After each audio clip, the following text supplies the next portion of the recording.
and basically he was a rep for furniture manufacturers. He would take the manufacturer's product to dealers and in order to get sales. So with the whole internet, I kind of thought that, if he's sitting in an office, taking orders for other people, why can't I be that other person, the one giving him the orders? And I basically took the product that, he worked with. I started the website, bizchair.com, and, we put it online and started getting orders. And over the years, it's just slowly grown from, 1 or 2 office chair orders a day. Now we're doing, 300-400 orders a day. This is the bigger part of the warehouse. This is where a lot of the shipping and receiving happens. The warehouse is about 303,000 square feet.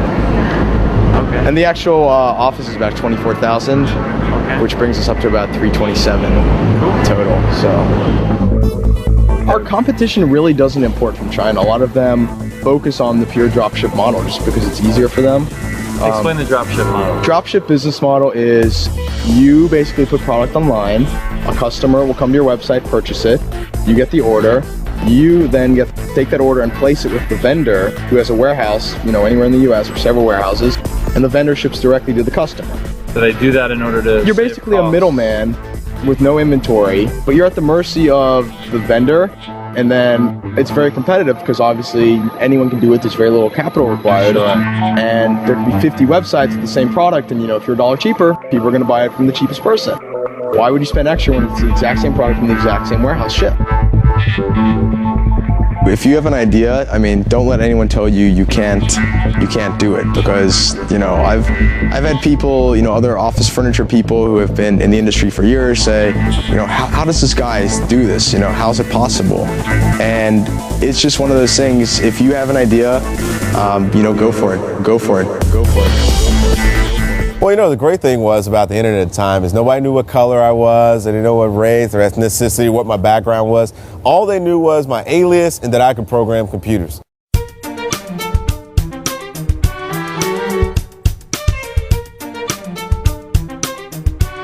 From growing up in a house with a tin roof and no hot water, to learning computer programming at the local library after school, Ephraim Taylor started his first business venture at age 12. When he began making 3D video games and selling them to his friends in school for $10 a copy. It all came about because at that time it was, games were very expensive. They were $49, $50, and because of a number of circumstances, I wasn't able to get my quota, I felt, the games in the house. So my mom jokingly said one day, Ephraim, why don't you figure out how to make your own video games? And through some application, reading a lot of books and a lot of time that I spent on the computer, I was able to do that. Then later on, I stayed with the computers, started developing, websites and things like that. And I had what I call the entrepreneurial moment when you realize this is really what I want to do. I got paid $3,800 to do this website, and I realized at that moment in time that, wow, I'm doing pretty good, making, more than my dad because it's a 2-week assignment. But at that moment in time, I realized that I still was on the wrong side of the equation. I was still working for somebody else because the guys I built it for made $800,000. So they got $800,000, I got $3,800. Something was wrong with that equation. And from that moment on, I went on an entire quest to create my own company and pursuing my own dream. And so it really occurred to me when I hit high school, I had a multi-million-dollar enterprise, as far as internet company, I had 13 employees. My teacher had quit school to basically come work for us. And then we later went on to do a couple other things. And, since then, I've taken 2 companies public on the stock market before the age of 23. And now I'm the CEO of City Capital Corporation.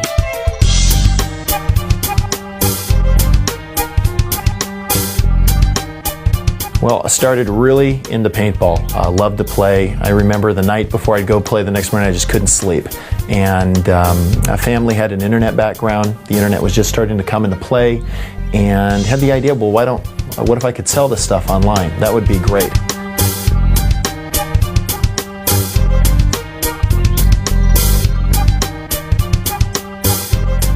I loved it. It was very easy for me to be passionate about the product. If I got into selling nuts and bolts, it probably wouldn't have done it for me. But because I was so interested in the product, and it got me so excited, and I liked the idea of the internet, and basically there was a potential out there. I didn't know. This could really take off, I thought.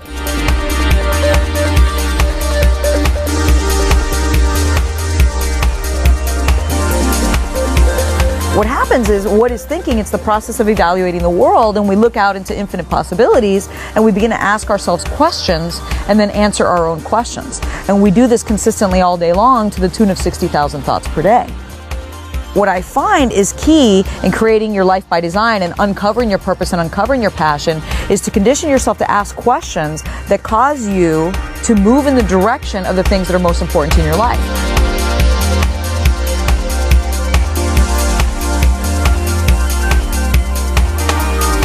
I think you have to be passionate about what you're doing because there's enough other people out there who probably are, and if they have that natural energy, they can beat you at it. So if you find something you like, it's the old adage, if you do what you love, you never work a day in your life. And I think that's really what got me started and got me interested, and to be able to push through those times where it's not so good. But just the idea really that there could be no limitation on what I could make here was pretty exciting for me.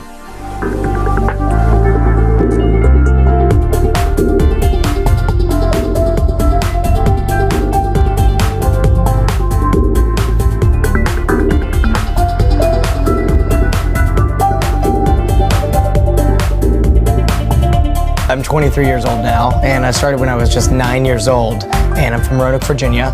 However, I got my start when I was 8 years old, and I had just seen the movie Home Alone 2, Lost in New York. I wrote a letter to Donald Trump, and I didn't ask my parents for help, and I didn't even tell them I was doing this because I was going to be embarrassed if I didn't hear back.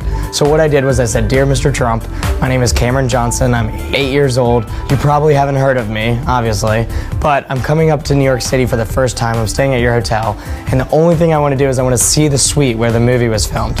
I never heard back from him, but when we got to the hotel, the receptionist leaned over and she said, "You must be Cameron." And she knew exactly who I was. And Mr. Trump had received my letter, and he had actually arranged for my parents and I to stay in the suite the entire time we were there. So that was my first taste at successful entrepreneurs, and I wanted to be just like Donald Trump after that. After Cameron's first taste of the good life in the Big Apple and a brush with Donald Trump, he began his quest for success. You're 9 years old when you start this greeting card type business, selling to your family and to your friends. How did you get the word out, and what was your motivation? Sure, well, originally it started just as I printed some invitations. I showed them to my mom, and she said, "Wow, those are great. You can print the invitations to our holiday party we're having in a couple weeks." And I simply said, "Sure, if you pay me." So that's literally how I got my first order. And on the back of each of those 50 invitations, I said, "Printed by Cameron Johnson," just like Hallmark would do. And everyone that came to that party knew that Johnson's, 9-year-old son printed these invitations. That just led to more orders. Eventually, it led to a local news story in our hometown paper, and that just led to even more business, and it totally grew through word of mouth. There's enough business for every young entrepreneur to make a fortune. That's what's so beautiful. We're in the most opportune time in human history. So I started with literally $50, a 4th grade education, and just a computer and a printer. And I made several $1,000s over the next couple of years. And it wasn't until I was 12 when I started selling Beanie Babies over the internet that I started making real money. And when I was 12, I made $50,000 that year selling Beanie Babies just over the internet to people worldwide.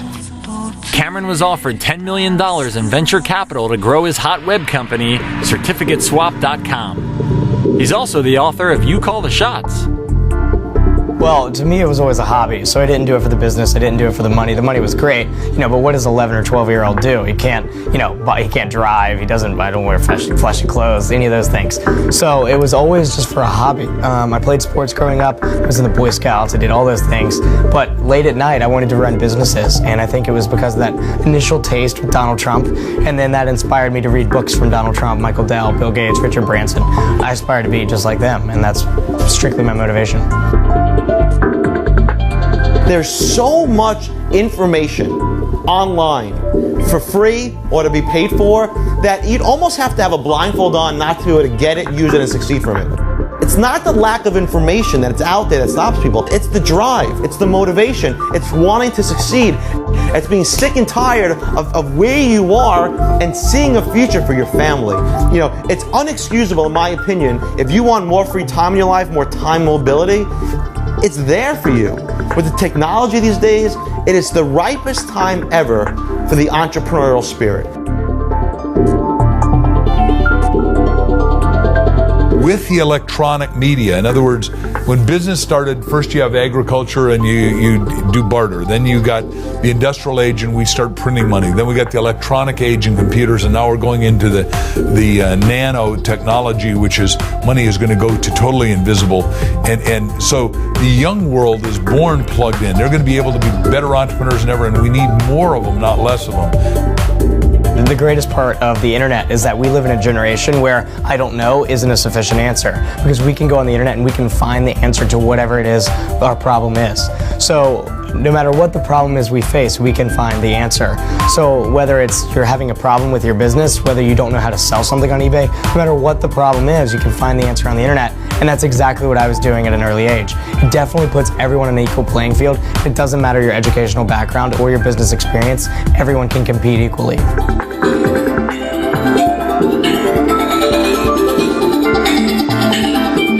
Simple as walking up to a web company who we found and just said, hey, this is what we're doing, these are our shirts. We knew nothing about computers. I still pretty much know nothing about computers. And we started as a web company. I mean, we never sold retail for like 7 years. We didn't sell any retail.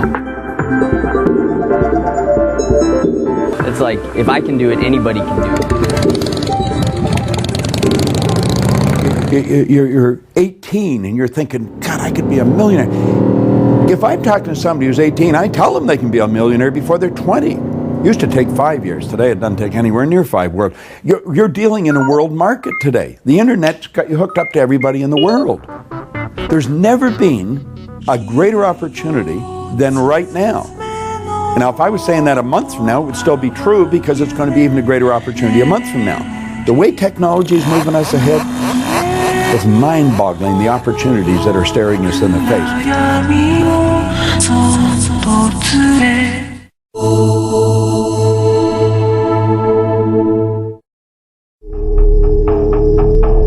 So you have a great idea. Where do you go from there? What's your first step? This is where the office used to be. And you look down on them out here? Yeah, I look down, be up here high, these little low ceilings. And my desk was right here. We basically literally bought 12 shirts and sold them to buy 24 shirts and sold them to buy 48 shirts. And we were buying like maybe a dozen shirts at a time and getting like the worst deal ever. I think we were paying like $12 a shirt or something and selling them for 20. I was paying fighters, next to nothing at that time, because they weren't making a lot of money themselves. They were making, $1,000, $1,500 to fight in the Ultimate Fighting Championship. So if I gave them an extra $300 or $400, they were like stoked. They felt like they were getting a great deal. So, and for us, people were on pay-per-view watching the Ultimate Fighting Championship, and they're watching these guys come out in these big tap-out logos and these tap-out shorts, and they didn't realize I'm only paying these guys like $300 or $400 or $500. It was just my regular paycheck I was paying them with, but it made us look big because they were seeing us on TV, so they figure, hey, we must have this big 30, 40,000 square foot, facility, and we're just shipping out clothes. They didn't know where, it's mouse in front of the flashlight again. So with just a few bucks of his own money, Punkass found a really cool and creative way to market his clothing company. Now he needed to figure out how to handle the orders. Right off the bat, I wanted to do 24-hour answering service, so that you could call any day, anytime, because we were getting a lot of orders from outside the country, and they're on different time zones. So I wanted to make sure that we took phone calls any time of the day. I just hooked up with an answering service and gave them a list of our products, and they did it right through the website, which was great because it looked like we had this vision of being a big company from the outside looking in. As we started to get bigger, we just knocked down the wall and go to the next one. And then as we got bigger, we knocked down the wall and went to the next one, and then the next one, then we got the ones across the way, so it just kept growing like that. You have to know that if you want to be big, you got to think big. And, sometimes you're worried because the money isn't there, but you got to believe in your mind that if you do it, the money will be there.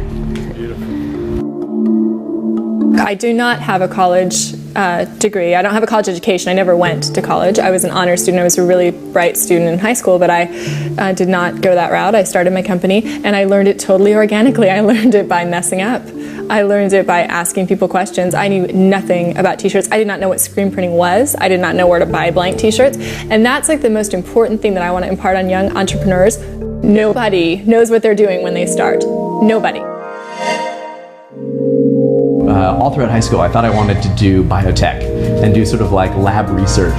And the summer before my senior year, or before my freshman year in college, I ended up with this internship at a great little biotech startup. And I was thrown into the lab and given way more responsibility than I should have been. And it was sort of exactly what I thought that I had wanted, and I just hated it. The guys there would tell jokes where the punchline would be like reverse transcriptase, and they'd be like wetting themselves, and I was just like, let me out of here. So I came into my freshman year at Yale with absolutely no idea what I wanted to do. And I always caution people when they're starting out, don't think of the 120,000 steps that you have to take to get to where you're going. Just think of what you have to do today.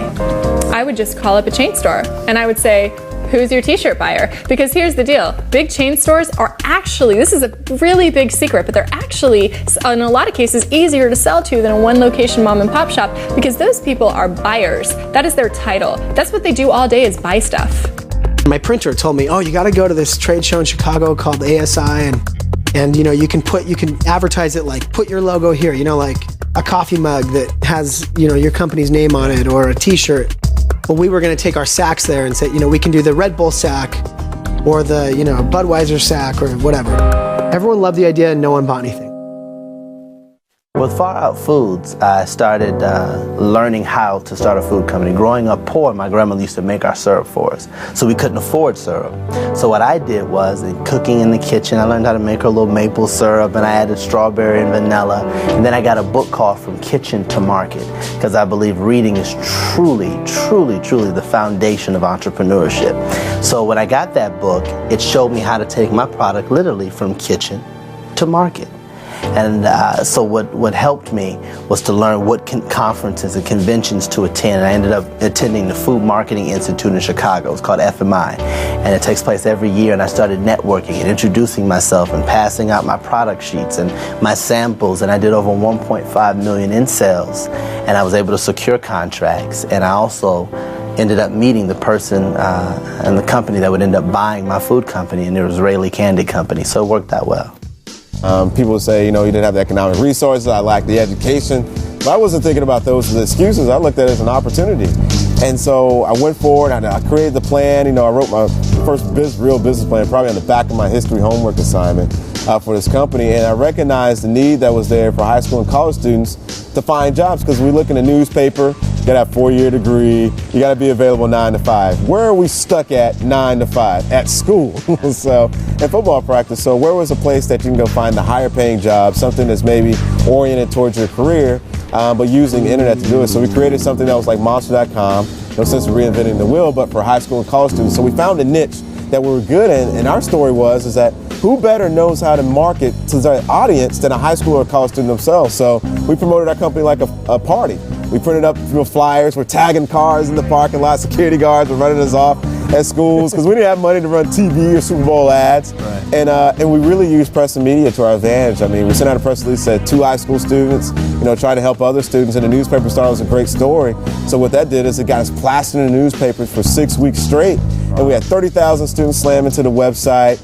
And we're like, wow, we got all these students, but employers still aren't taking us serious enough to pay for jobs. But we managed to convince Pizza Hut to really become our first corporate client. And because we had that endorsement from a large Fortune 500 company, now everybody else wanted to sign on. So we had Pizza Hut, Papa John's, Citigroup, we had the military, and eventually, you know, 240 employers. And we just started talking to venture capitalists.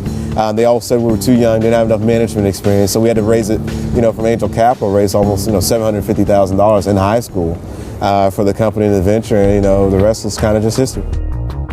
Millions and millions of young entrepreneurs that are watching this footage right now, a lot of them might think, well, I just don't have the money to start that business. I've got this great idea. What do you say to someone like that? Use your noggin, not money. Every business I've ever started, subsequently, I started with no money. I make sure I start with no money. I don't want to put a dime in. There's people, and again, there's different philosophies. But to the people who don't have money, what is your choice? I'm gonna spend the next 6 years getting financing. Well, you're old and gray, maybe you get financed. By then the business is useless and it's gone, right? You don't have to worry about getting financed. So several things you can do. Number one, start your business, but start it in a different way. Number two, start a different business that doesn't take any money. Number three, you know, if you want, you can go to the banks and all these angels and stuff and you can pray. That's great. Well, let me give you a secret one that again, if it wasn't for this group here, young people getting started, I would never tell you for free. I'm gonna give you one here. Pre-sale. Use what I use, customer financing. If you notice in my seminars, there's no such thing as a receivable. Nobody takes a seminar and then pays later. It doesn't happen, okay? So you can get customers. You can get, if you don't think, you go, well, hey, my customers aren't gonna buy this, not now. Guess what? If you can't